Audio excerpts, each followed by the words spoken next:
સિંગવડ દાહોદ જિલ્લાના સિંગવડ તાલુકામાં આંગણવાડી કાર્યકર બહેનો તેડાગર બહેનો મોટી સંખ્યામાં ઉપસ્થિત રહીને આક્રોશ સાથે રેલી યોજી સૂત્રોચ્ચાર સાથે સિંગવડ મામલતદારને આવેદનપત્ર આપી રજૂઆત કરવામાં આવી હતી।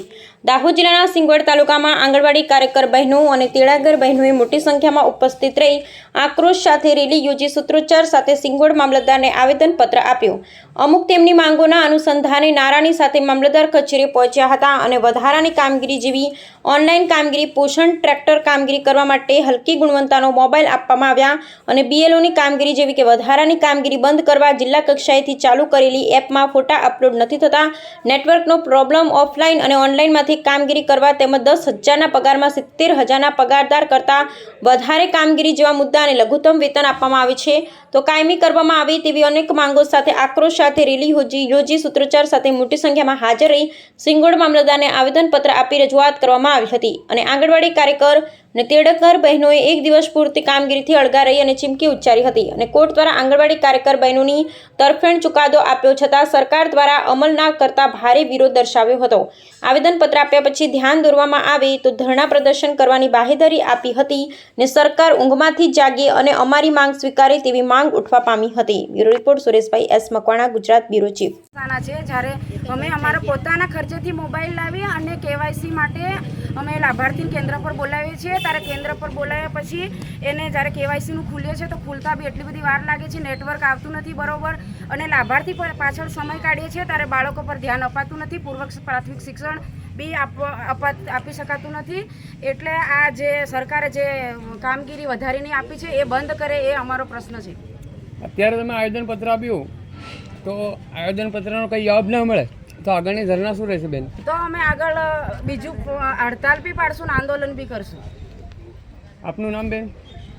મારું નામ રણા વીણાબેન અજયભાઈ, સિંગવડ સેજો, રંદીપુર 7 કેન્દ્ર છે। આઈસીડીએસ કક્ષાએથી જે મોબાઈલ આપેલા છે એકદમ હલકી કક્ષાના છે। જ્યારે અમે અમારા પોતાના ખર્ચેથી મોબાઈલ લાવી અને કેવાયસી માટે અમે લાભાર્થી કેન્દ્ર પર બોલાવીએ છીએ, ત્યારે કેન્દ્ર પર બોલાવ્યા પછી એને જ્યારે કેવાયસીનું ખુલે છે તો ખુલતા બી એટલી બધી વાર લાગે છે, નેટવર્ક આવતું નથી બરોબર અને લાભાર્થી પાછળ સમય કાઢીએ છીએ ત્યારે બાળકો પર ધ્યાન અપાતું નથી, પૂર્વ પ્રાથમિક શિક્ષણ બી આપી શકાતું નથી। એટલે આ જે સરકારે જે કામગીરી વધારીની આપી છે એ બંધ કરે એ અમારો પ્રશ્ન છે। અત્યારે તમે આવેદનપત્ર આપ્યું તો આવેદનપત્રનો કંઈ જવાબ ન મળે તો આગળની ધરના શું રહેશે બેન? તો અમે આગળ બીજું હડતાલ બી પાડશું ને આંદોલન બી કરશું। આપનું નામ બેન? મારું નામ રણા વીણાબેન અજયભાઈ, સિંગવડ સેજો, રંદીપુર 7 કેન્દ્ર છે।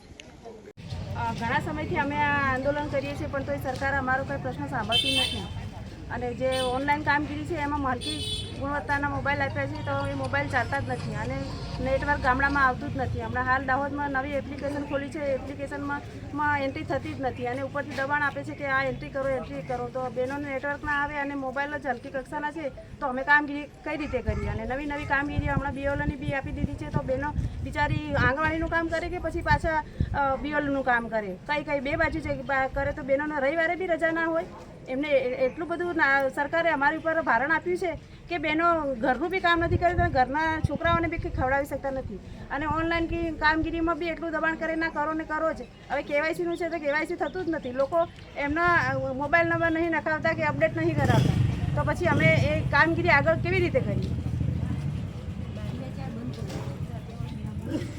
પહેલાં તો છે ને જે આંગણવાડીની મારું નામ રેણુકાબેન છે।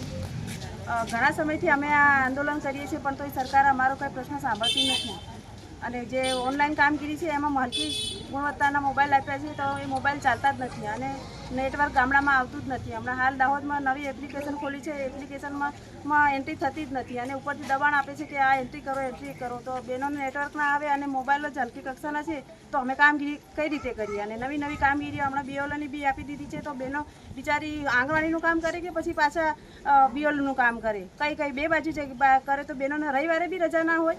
એમને એટલું બધું સરકારે અમારી ઉપર ભારણ આપ્યું છે કે બહેનો ઘરનું બી કામ નથી કરતા, ઘરના છોકરાઓને બી કંઈ ખવડાવી શકતા નથી અને ઓનલાઈન કામગીરીમાં બી એટલું દબાણ કરે ના કરો ને કરો જ। હવે કેવાયસીનું છે તો કેવાયસી થતું જ નથી, લોકો એમના મોબાઈલ નંબર નહીં નખાવતા કે અપડેટ નહીં કરાવતા તો પછી અમે એ કામગીરી આગળ કેવી રીતે કરીએ?